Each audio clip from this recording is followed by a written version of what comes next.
శరత్చంద్ర శోభాచంద్ర ఫోటోకున్న దండని తీసుకొచ్చి అపూర్వ ఫోటోకి వేస్తాడు.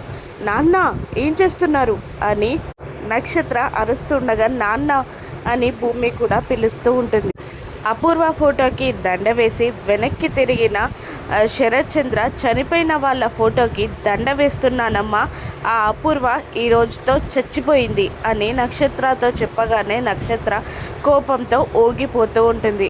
భూమి రెండు భుజాలు పట్టుకొని శరత్చంద్ర ఇలా అంటుంటాడు, ఈరోజు చచ్చింది అపూర్వ అమ్మ, మీ అమ్మ శోభాచంద్ర నిజంగా బ్రతికే ఉంది. నీ రూపంలో నీకు తోడుగా ఆత్మల బ్రతికే ఉందమ్మా.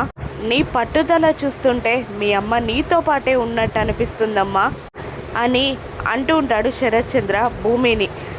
శరత్చంద్ర మాటలకి భూమి, కేపీ, చెర్రీ అందరూ సంతోషపడుతూ ఉండగా తన తల్లి చనిపోయిందని, శోభ బ్రతికే ఉందని, భూమి తన రూపంలో బ్రతికే ఉందని భూమిని పొగిడేస్తున్న శరత్చంద్రాన్ని చూసి కోపంతో ఊగిపోతూ ఉంటుంది నక్షత్ర.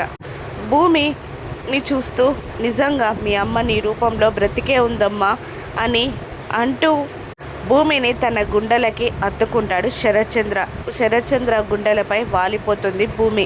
ఈరోజు నీకేం కావాలో చెప్పమ్మా, నేను చాలా హ్యాపీగా ఉన్నాను, నువ్వేది అడిగినా కాదు లేదు అనకుండా ఇస్తానమ్మా అని శరత్చంద్ర అంటూ ఉంటాడు భూమిని. ఒక్కసారిగా భూమికి డైవర్స్ పేపర్స్ పైన సంతకాలు పెట్టడం గుర్తొచ్చి గగన్ని కావాలి అని అడగాలని వాళ్ళ నాన్నని చూస్తూ ఆలోచిస్తూ ఉంటుంది. గగన్ కావాలని అడుగుతుందని చెర్రీ కూడా భూమి వైపు చూస్తూ ఉంటాడు.